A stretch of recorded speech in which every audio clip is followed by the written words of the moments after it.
Hello and welcome to Net Zero Live. I'm Chloe McCulloch, the editorial director at Assemble Media Group, which publishes building design and housing today. We have a day of net zero related webinars for you, and we kick off now with our keynote interview with Julie Hirigoyen, the Chief Executive of the UK Green Building Council, or UKGBC for short. So welcome, Julie, it's great to have you with us.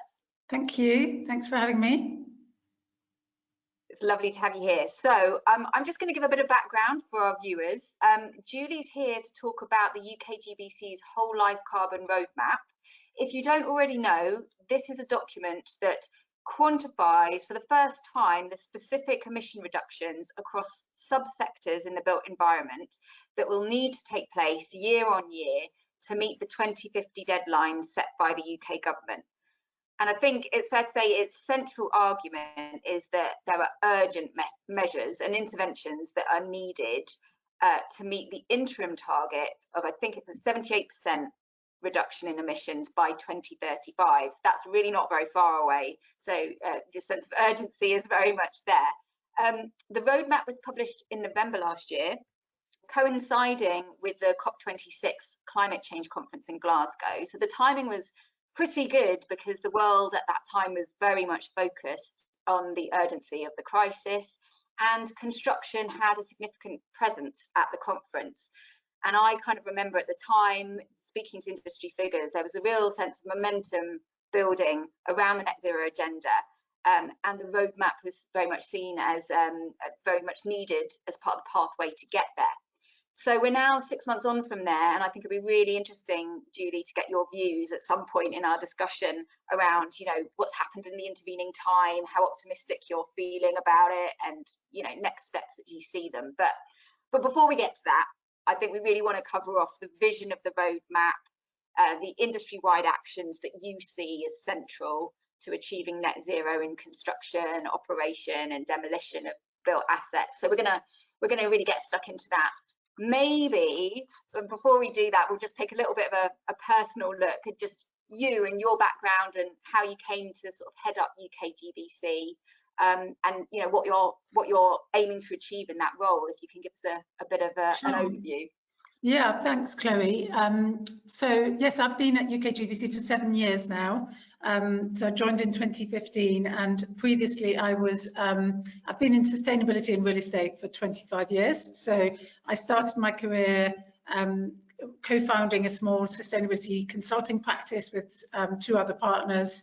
We grew that for 10 years. Really in the early days of environmental management and sustainability, and then sold that to JLL, multidisciplinary agency and advisory firm, global firm, back in 2007. And then I worked there embedding sustainability into all of their disciplines, but also selling sustainability services to clients until I took this role in 2015. So it's been quite a roller coaster journey. The last couple of years, I think I've seen more change than I have in the previous 25. There has been an absolute sort of rush of interest and momentum around sustainability in general, and a recognition of the climate emergency and the ecological emergency and various social issues, but also the role that buildings and the built environment play within that, which has really come to the fore. That's a really great overview, actually, and it just reveals that your specialism has become from being something quite niche to being absolutely mainstream and front and center of what most built environment professionals are thinking about right now. UKGBC as an organisation, how would you describe its aims and ambitions? So we're a charity, and our mission is to radically improve the sustainability of the built environment across all its guises, across all stages of the built environment life cycle, and across all kind of built asset types, if you like. So it's really broad, necessarily so. And our vision is a built environment that enables people and planet to thrive. So we're really looking to make the built environment not just do less harm, but gradually do more good on aspects or impact areas related to climate change, and that's both mitigating and reducing emissions, but also adapting to climatic scenarios that we're seeing now, extreme weather events like flooding and overheating and so on. So climate change is a really big issue. Resource use and resource efficiency and circularity is another one.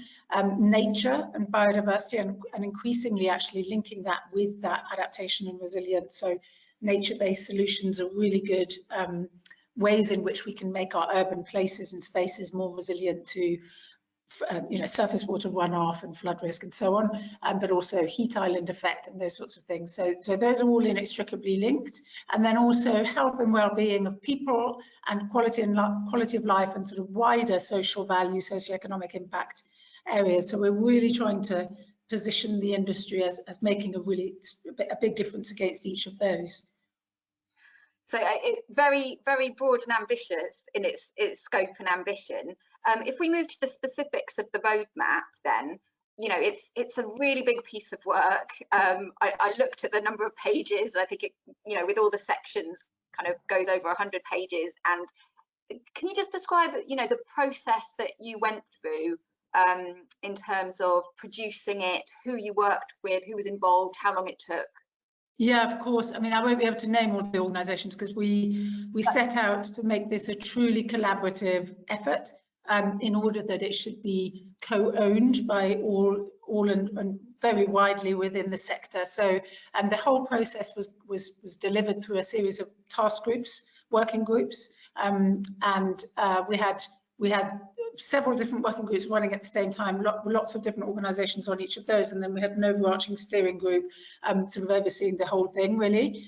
We worked very, very closely with Arup, who did the modelling of the data that underpins the actual trajectory all the way out to 2050. So there's two elements to the roadmap. One is a footprint of the sector and broken down by different sort of built asset types and different areas of carbon to date, and then projecting forward a modelling of how each of those elements could be brought down to an absolute minimum by 2050.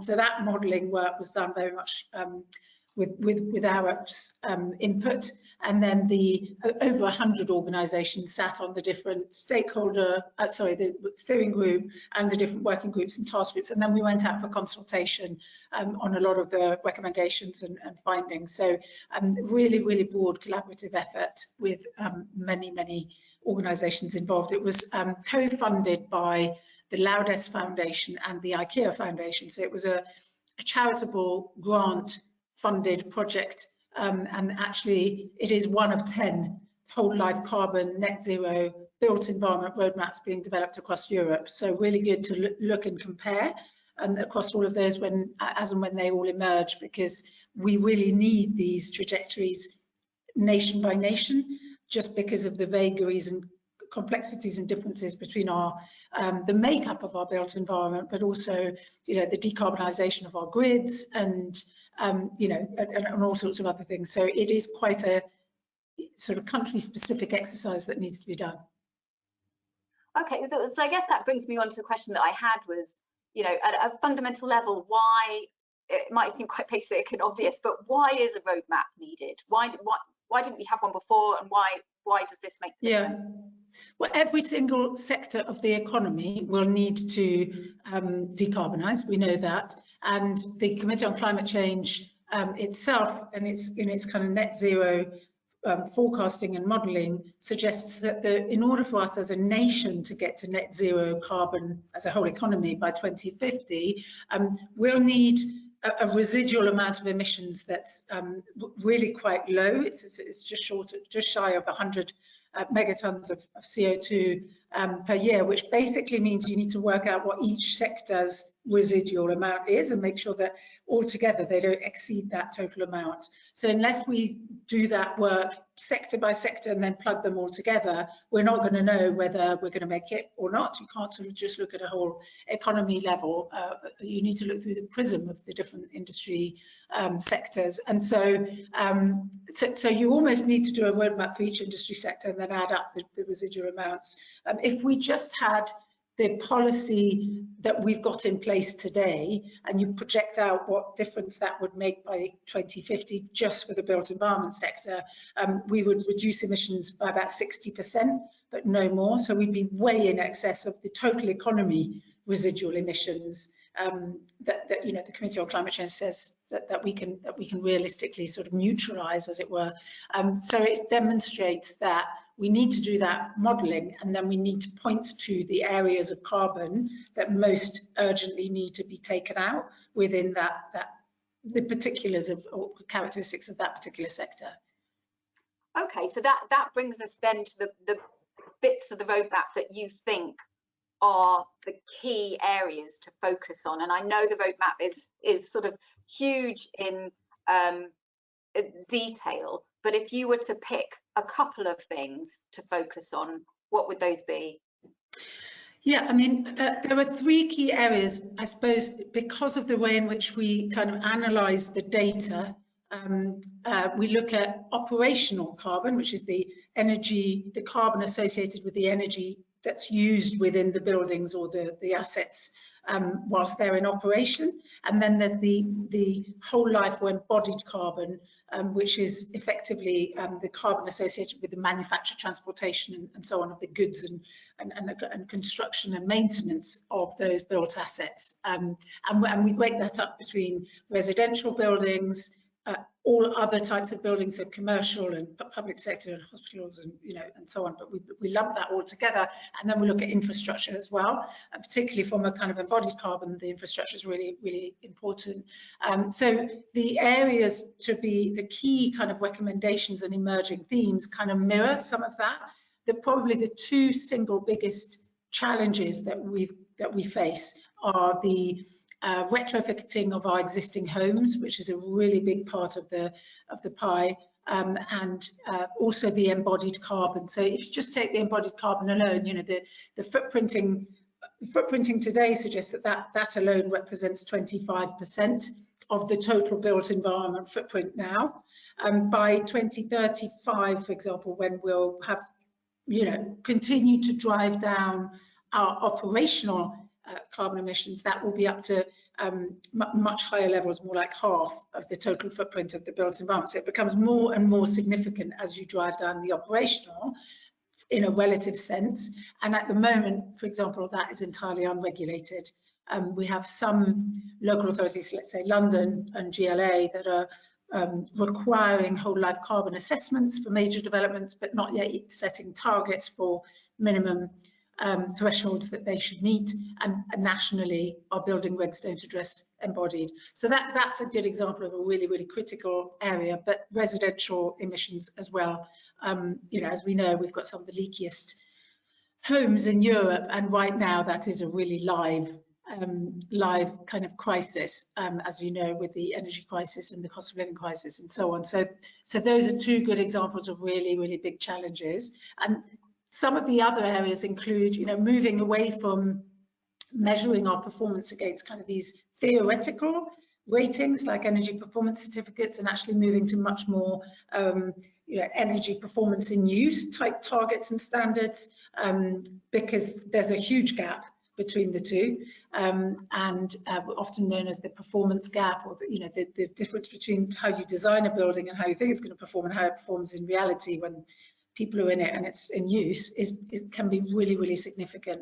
So unless we start targeting the latter and not just using design sort of models to try and plot and plan and design for performance, then we're missing a trick. So there are big topics like that come through the work as well, and then there's of course lots on infrastructure and wider aspects as well. But those are some of the really big thorny issues. Okay, and so we can see the challenge, and the roadmap lays it out as to what's at stake, what needs to happen. There is this disconnect, it seems to me, between what we know in theory and what is happening at a government level. Do you feel that disconnect? Just are you frustrated by the pace of change? I'm just thinking in terms of recent policy announcements, that we've had that point to this agenda, but you know, you're on the record as saying, you know, quite a lot of them are, you know, a first step or at best. Yeah, to be honest, we're slightly incredulous about particularly the most recent energy security strategy. Every single organisation that's in the sort of, you know, either in the, you know, NGOs that are addressing poverty or fuel poverty, or you know, pretty much every organisation that's campaigning for sort of social justice at the moment is putting energy efficiency as a complete no-brainer right now. We've got, you know, the energy security point with not wanting to depend on oil and gas from Russia during this, you know, horrific war in Ukraine, and weaning ourselves off that and becoming more self-sufficient, you know, and frankly not funding that war. So that's the first issue.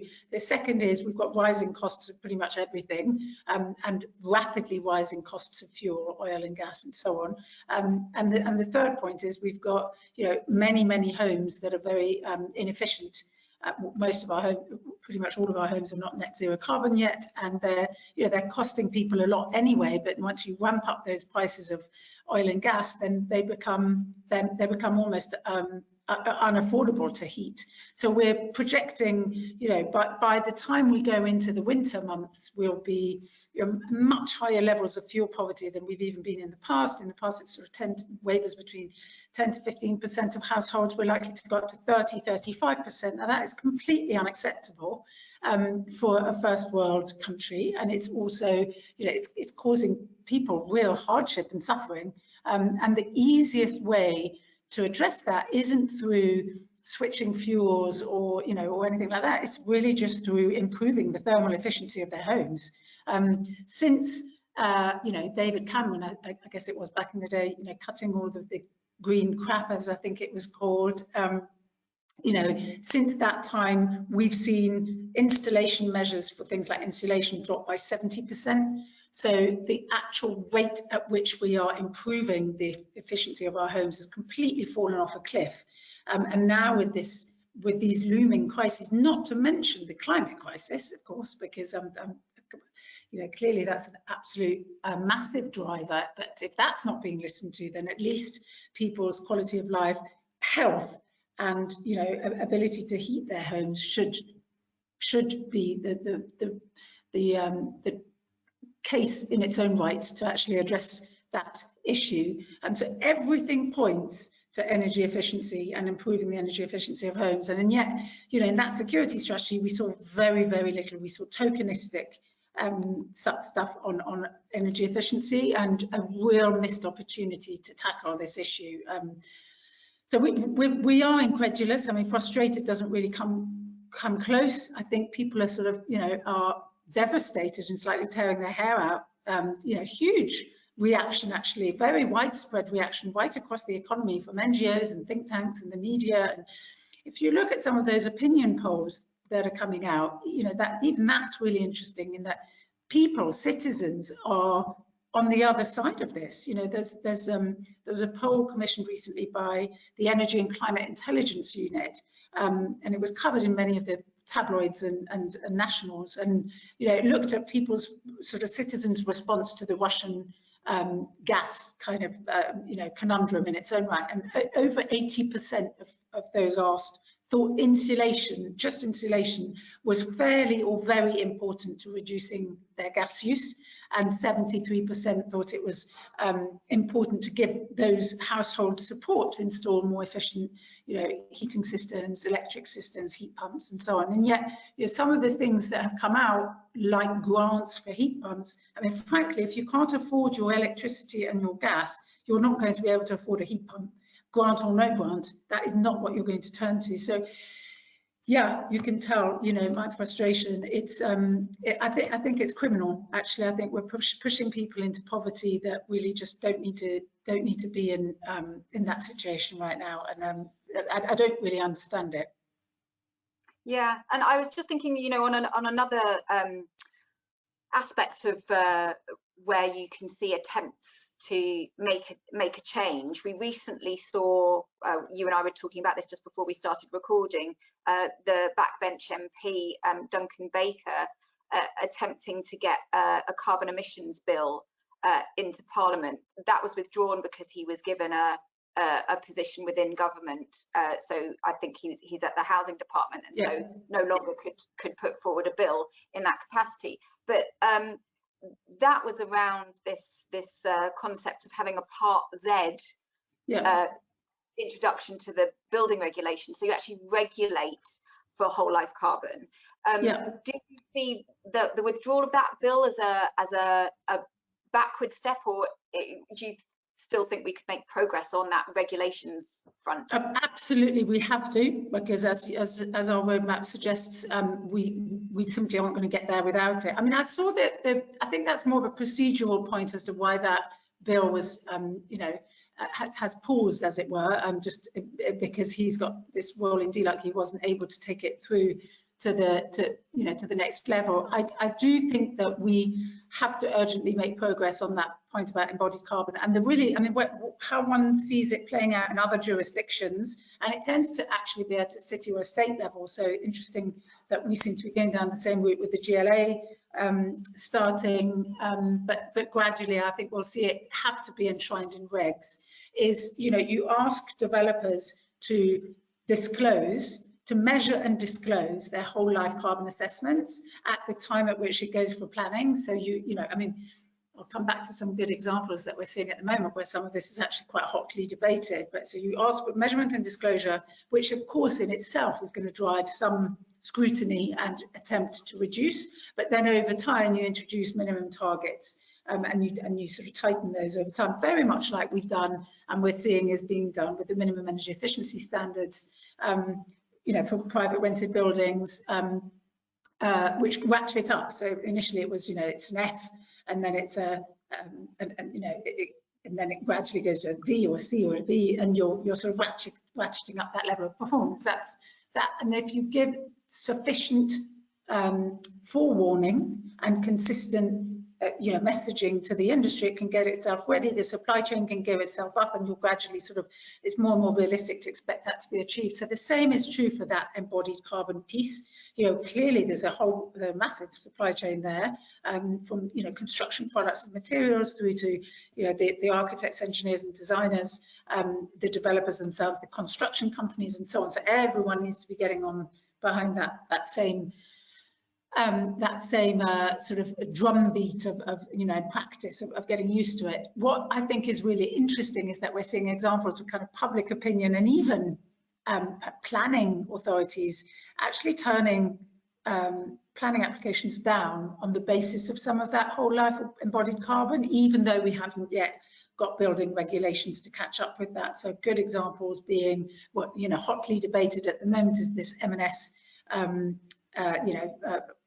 flagship store on Oxford Street, really fantastic Art Deco store that has been proposed to be demolished and completely rebuilt, and that's been taken in several times, and at the last, it's only last week, taken in now by Michael Gove for a review. So interesting kind of ping pong toing and throwing on that one. And then equally the Tulip building, which was a new building that was last November, actually just as we came out of COP, I think, declined on the basis of it not complying with the climate aspirations and carbon aspirations. That I think that those instances set precedents and are the signs of the future. I just think that we are becoming more and more sophisticated, both as citizens and as planners and as urban designers, as to where the carbon sits, and it's no longer adequate or appropriate to just be looking at one piece of the carbon, which really is the operational carbon, but we really need to be looking at the whole thing. So tearing buildings down and building them again doesn't feel very sensible, and from a circularity point of view is really, really wasteful and profligate. And I think we'll see more and more of that, and it is early days, but I think we're seeing the industry itself starting to ask itself quite hard questions around business models and should we build new at all, or should we just retrofit and refurbish, and or should we tear anything down if it doesn't absolutely need to be taken down? So I think the societal pressure will be such that government will have to regulate. But the question is when, and we're running out of time, as you know, on all of these things, so we need it sooner rather than later. Absolutely. And just picking up on some of the things you were saying there around the industry having to think differently, and obviously the industry, as you've indicated, is huge and fragmented, and you've got very different companies in terms of size, in terms of sophistication, and in terms of outlook. So you have some parts of the industry that are signed up for this, completely get it, are on board, are pushing ahead, and then you've got other aspects of the industry that probably are asking questions around how they can deliver. So there are elements of the roadmap that are very ambitious, and intentionally so, but you might have parts of the supply chain. I'm thinking the SMEs. I think there's been the House Builders Association has recently expressed concern over the extra costs that will come with making schemes compliant to lots of new regulations, and how do they get support compared to the bigger firms out there. So how do you address that issue of SMEs concerns, but also it just in practice acting as a deterrent to doing what you want to happen, which is taking steps towards net zero? I mean, my immediate response to that is, what time frame are we looking at? Because every single one of those buildings that's being put up today that isn't achieving some of those really high standards of energy use intensity or embodied carbon or what have you, is going to need to be retrofitted in 5, 10, 15 years time. We know we need to get to net zero carbon in pretty short order. So it's a question of if not when, it's a question of when, not if, sorry. And so that for any extra cost now, there's going to be a much bigger cost down the line.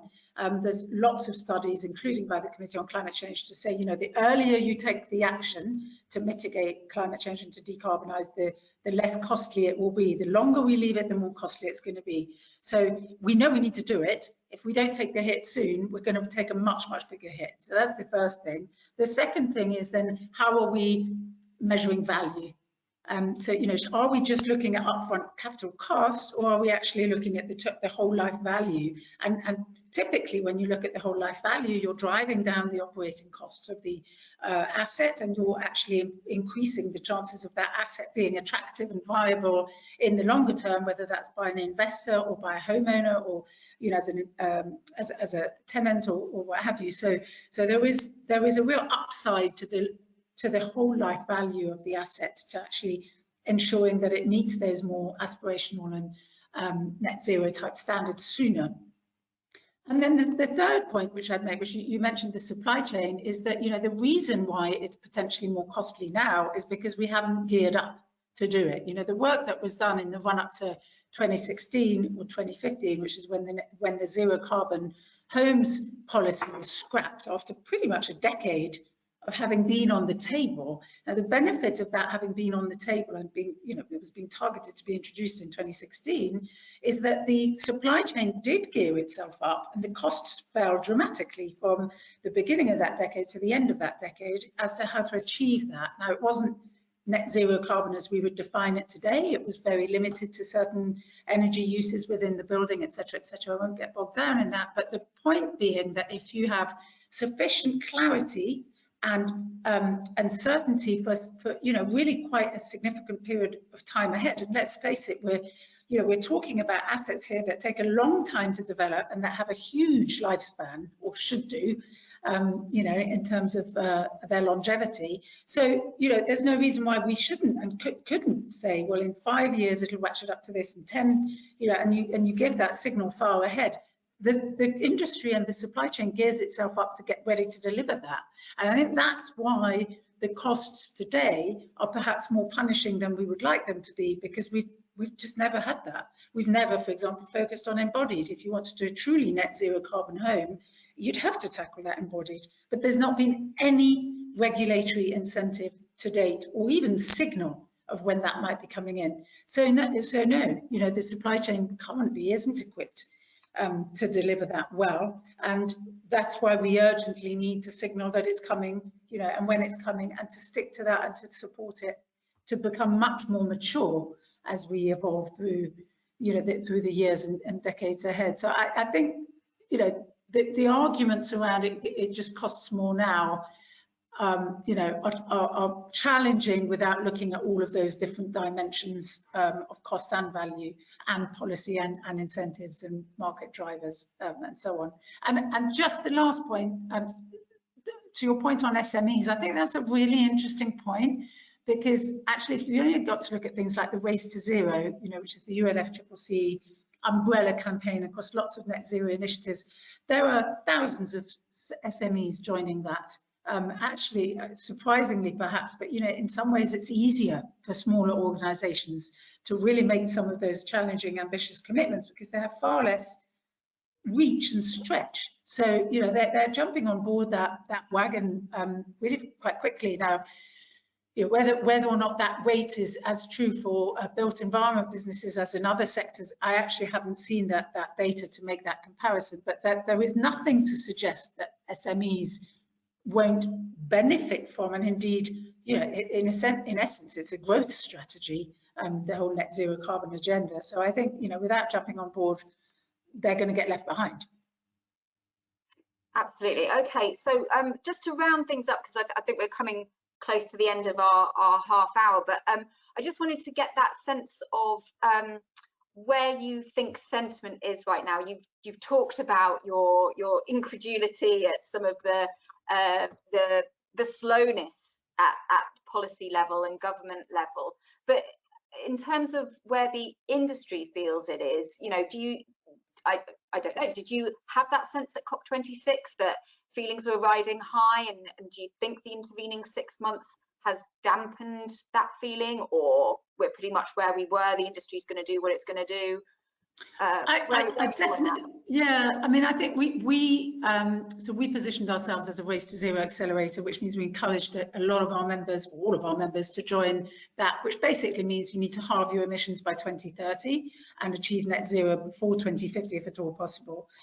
We had a huge uptick in the proportion of our members that actually made those commitments ahead of and since COP26. There's no doubt that you know, the war in Ukraine, the geopolitical instability, you know, the materials cost increases, and you know, and cost of living crisis and so on. Some of these, quite rightly probably, sort of major challenges that we're facing have detracted from the climate change sort of noise, I guess, if I could put it like that, in terms of, particularly in the media. You know, we had the IPCC assessment report 6 come out 3 weeks ago. I think it literally got 1 day of coverage, and that was pretty stark. I mean, you know, for anyone who hasn't read it, you know, it's all pretty much saying 1.5 is not alive anymore, and we're going to be at 1.7, 1.8 regardless, but you know, but much higher than that unless we really pull our finger out quickly. So I think that what I perceive is that businesses have not taken their eye off that ball. They know that that's coming, and that sort of radical transformation of the way in which we do pretty much everything is high on their agenda. Large and small. There's a real conundrum now as to how do we do it fast enough. How, you know, it's the how-to question. It's no longer, well, yes, that's still really important, and we've got, you know, we'll deal with that in a couple of years' time or in 10 years' time. It is central to the business kind of mission, but there's a real struggle with exactly what do I need to do, how do I do it, how, you know, tell me how fast and how quickly I can proceed. So I think there's still, yeah, we're in an inflection point where we need to drive up action really fast, and there's still some confusion around exactly where to sort of prioritize effort and exactly what to do. Okay, so I mean, encouraging on one level, but still a huge challenge there. I just wanted to give you the last word, really, in terms of, you know, what do you want our audience here today to take away from the roadmap? If there's sort of one message from you, you know, they're all construction professionals. They can make a huge difference just by turning up for work and making certain decisions which will save carbon or whatever. You know, in their professional lives, they can make a massive impact. So what message do you want them to take from the roadmap? My main message would be, don't expect this to be dealt with by someone else.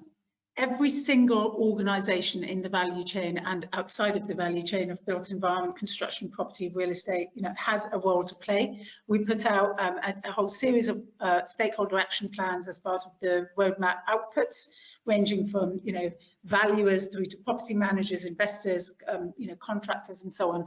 Have a look at those action plans, figure out what as a business you need to do. But equally, every single individual within an organisation has a role to play. This is not something that can be left to the sustainability professional and the sustainability team over there. It is something that needs to be deeply embedded in the way in which we do our day-to-day jobs every single day. And so figuring out exactly what that looks like for any individual business, wherever it is in the value chain, and then for any individual within that business, is the task at hand, to be done now, today, not tomorrow. Brilliant, Julie. Thank you so much for that. I think that's a call to action and a positive statement that you as an individual can make a difference, which is really important to keep in mind when we're facing such a huge challenge. It can seem overwhelming, but personal action can make a big difference. So that's a very positive message to end on. I just want to thank you so much, Julie, for your time today, and to remind our viewers that this is part of a whole day on net zero. So we have another webinar today at 11 AM and then another one at 2 PM. So do come back at those times. Also, if you've missed any of those, they will be available on demand, so you can always register and share with colleagues, because I'm sure all of the information in those webinars is going to be very, very valuable for you in your jobs, and just to have an all-round sense of what's going on in the net zero agenda right now.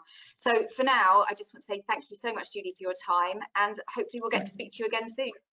Thank you very much, Chloe.